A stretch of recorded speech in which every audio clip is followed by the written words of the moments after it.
Thank you, sir. Good afternoon, ladies and gentlemen.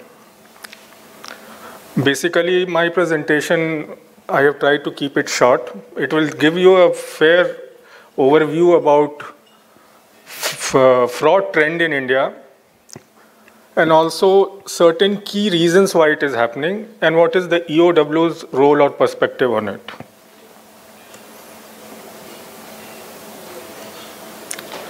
This is the 2013 figure of fraud in RBI regulated entities. You will see that commercial banks tops the list in both the number of cases reported and the amount also. And if you see the cumulative figure, it runs into 31,401 crores. This is not covering insurance, this is not covering housing sector, this is only purely related to RBI related entities. Now, if you go by year-wise, the number of cases in the banking sector, in the absolute terms, you will see that the number of cases per se has gone down, but the amount, that is in terms of money, the amount has substantially increased. Between 2011-12 and 12-13, it has almost doubled. Now, if we divide it between nationalized or public sector entities, private sector, foreign banks, and especially in old private sector banks and new banks, you will see a trend. Naturally, since nationalized banks have more exposure, so the amount is more. But in new private sector banks, you will see that number of cases reported is also more and the amount is also more. There are many reasons which we can discuss subsequently. These are the cases with EOW. Friends, I would like to tell you that with the recent CVC, Central Vigilance Commission circular, all the cases which are below 10 crores are to be taken up by local police agencies, not by CBI in case of public sector banks. Apart from that, all the cases which are falling into the category of non-public sector banks, that is the private sector banks or foreign banks, cooperative banks, they are essentially taken up by local police agencies. And in case of Mumbai, these cases come to EOW. EOW also has a limitation. So what we are doing, that all the cases related to ATM frauds, credit card frauds, debit card frauds, unfortunately, we are not taking up. Because they are very low volume cases in terms of money, but actually the number of victims in those cases are substantial. But because of lack of resources, we are not taking up. That is why you are finding that the number of cases with EOW is less. But if you go by the amount involved, this amount is substantial. And the figures that you are seeing here in amount is the figure as reported in FIR. When the investigations are taken up, this figure further goes ahead in terms of the quantity. Now, why this type of crimes are increasing? Because the number of banks are increasing, branches are increasing, depositors are increasing, loan amount is increasing, everyday banking transactions have increased, and additional delivery systems, these ATMs and other ways of delivery for money has also increased. These are certain category of frauds: technology oriented, KYC related, advance related, small depositors related. We will be coming to them, but since most of you are here from the banking sector, I believe, one issue which I have been repeatedly raising, this is the one related to KYC. What happens? We all give target to our young sales team who have joined recently. They have a small salary and their incentives are linked to how much more customers they bring. They have a lot of pressures to perform. And that is where they compromise with KYC. I have seen cases where these poor chaps themselves become bank guarantors in the account opening forms. and subsequently they are forged account with wrong addresses. When we go to find out who are these people whom the loans have been given, who are the guarantor, that poor sales officer, he might have moved to X company or Y company. This present bank is having no idea where that gentleman has gone. So my sincere advice is, when an employee is leaving you, please at least get a record that where he has gone from you. At least that data, especially in the banking sector, is very important to trace the gentleman who, especially in private sector, who had done the field verification for sanction of loan, who had at least done the KYC, so that that man can be traced. This is bank-wise advance related frauds. In this category also, nationalized banks are topping the chart because naturally they have more exposure. But if you will see the new private sector banks, here also number of cases have increased. And though gradually it has coming down year by year, but the amount which is there has increased. If you take the total of private sector, that is the subtotal, it is also comparatively quite high. These are some reasons for technology-related frauds: shift in service delivery model with greater technology integration. The next slide will show you that how this is impacting private sector banks more. Newer service delivery platform like mobile, internet, you are aware, social media. There is a rise in low-value frauds using hostile software program and malware attacks. We have come, I'm sharing from my experience, in this particular last point, the most vulnerable are the high-value dormant accounts, especially in private sector bank, which have not been operated upon for a long time. Some employee, lower-level employee from the banks are involved. They pass these information to hackers, professional hackers, who then also source and find out some vulnerable people who are having an account with low transaction in the same bank, different branch, wire transfer the money from dormant high-volume account to these accounts, and then the money is siphoned out. In one particular case, an employee of the bank itself was involved, and they had successfully been able to hack and transfer more than 2.5 CR from a dormant account in same bank in Kolkata. But no, I mean, there was no eyebrow raised inside that how this transfer has happened when the account was dormant for more than 5 years. So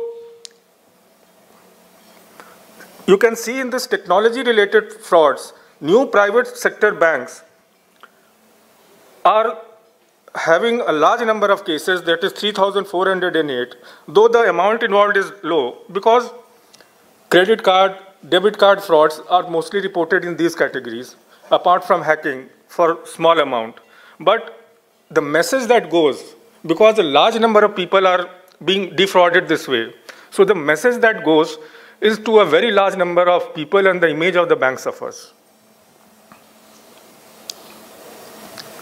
There is a rise in number of cyber frauds where actual amount, as I told you, is low, but the impact is on a very large number of people. And unfortunately, I have this thing to admit in front of all of you. Even police is ill-equipped in most of the places in the country to deal with these kind of cases. Only few cities or the metropolitan units have specialized cyber wing. But rest of the places, even if they are cheated, the police doesn't have the wherewithal. And even in city like Mumbai, I am looking after cyber cell. Daily, we are receiving not less than 70 to 80 applications regarding various kind of frauds using where the money has been cheated. And we don't have that kind of capacity. These are some of the measures suggested. I think you are experts, you have better ideas in this.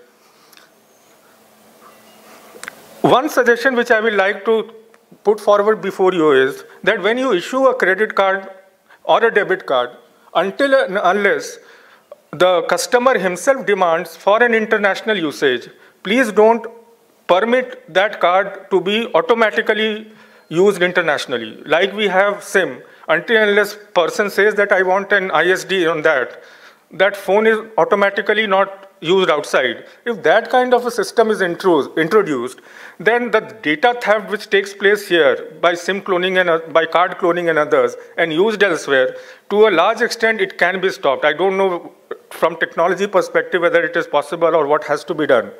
Sarvadeh sir is here, we may throw more light on it. But this is one thing that comes to us. And periodic review of card transaction, like you have memory that a particular person has a particular card profile. He always has a particular way of using his card. Suddenly, if there is a high volume transaction, then an alert should be generated. These are some of the measures that can be taken. This is the point number one, that comparatively a new trend of large value fraud in accounts financed under consortium. This is one area which is coming to us. We are noticing in EOW in a large way. It is a trend which has emerged now, and it is something which is worrying, because normally private sector banks, when they see that the lead bank is a nationalized bank, 2 or 3 banks are nationalized, they also become partners in that. They say that since they are there, they must have done a proper due diligence. They try to follow their due diligence, offer the loan, the entire company collapses, or they divert the money abroad, declares themselves sick, and thereafter, nationalized banks are taken care of by CBI in investigation and complaint. Logically, since it is a one consortium, so the entire crime angle should be analyzed by CBI, but they don't do it. So for the same crime, the private sector banks have to come to EOW, so a separate FIR is lodged, and then the cases become complicated. And I have an experience in many cases, the private sector banks simply write it off and they don't come forward to follow the complaints properly. Other thing is, in these kind of cases, I am not aware about the internal vigilance system, how it exists, but many a time banks are wary also if their employees are called to look into the perspective of their involvement. They feel that it is कि complain किया तो police हमारे ऊपर लग गई है. But believe me, in many cases, we have in the public sector cases, we have found involvement of bank officials, we have arrested them. Even in a private sector case, in a bogus LC case, we have found involvement of a middle-level executive who was actually involved, so we had arrested these officials. There should be also a proper exchange of information among banks. For this, what I will be offering from my side, if quarterly or say once in 2 months or once in a month, if the vigilance officers of all banks can form a group and we can meet together with law enforcement agencies like EOW, so that what new trends have emerged, what new trends have come, if we can discuss together, probably there will be more flow of information throughout the banks and we can develop robust check and balances, and that will help us to be more vigilant vis-a-vis the perpetrators of these kind of crimes. Fixing of accountability of the staff within the bank is always there. But when something happens wrong, when there is an NPA, when there is a same loan given to 10, 12 different person on a same property, CA report normally is one basis on which a loan is disbursed. But how good is the reputation of the CA? And if you find it to come to the adverse notice, are we reporting it to the Institute of Chartered Accountants of India? Because they have a very strong system to put a CA through their disciplinary proceedings. Our problems are that whenever a case is lodged with us, many a time the banks don't come forward thereafter for follow-up. The documents that we require are not coming forward to us. Delay in filing of cases. Many a time 5 months, 6 month delay takes place before a case is filed to us. And it is said that we had to take permission from our chief, and it went there, it was scrutinized. Then we had at our level, we can't say anything because judiciary asks us that why there was a delay, and delay goes in favor of the accused. there is a need for special auditors. So if bank is coming forward with a complaint, bank should also help us in getting a forensic audit done, which is a very strong tool in front of the courts. That was it. Thank you. At the end, I will only like to tell you one thing. Mumbai is the financial capital of the country, and deterrent to these kind of activities in white-collar crime is conviction and punishment. If I am a convict, and I am quite sure that in spite of me being arrested, I am out on bail, and my case will come for hearing after 20 years, and maybe by that time I will die. And maybe after 20 years, कौन पूछता है मुझे punishment हुआ या नहीं हुआ? So that is not a deterrent. In a country like ours and in a city like Mumbai, which is a financial capital, the biggest deterrent is quick judgment and quick conviction and quick punishment. Because if I am investigating today, I am not sure whether my investigation will see the light of the day after how many years. So we are proposing as an institution to the government that at least there should be 10 dedicated court for economic offenses, so that a case which is being registered today, investigated today, should at least come on board for trial at least by 8 months, 9 months from today. And a decision should be there within a year, so that the judgment is visible to everybody and it becomes deterrent for any kind of perpetrators of these kind of crime. Our laws have been amended. We now have plea bargain like it is in US. That should be used in these kind of trials. So for a body like yours, it is my request that you should also come forward, and we all can demand to the government to have more specialized courts for economic offenses, especially in a city like Mumbai, which is a financial capital. Thank you.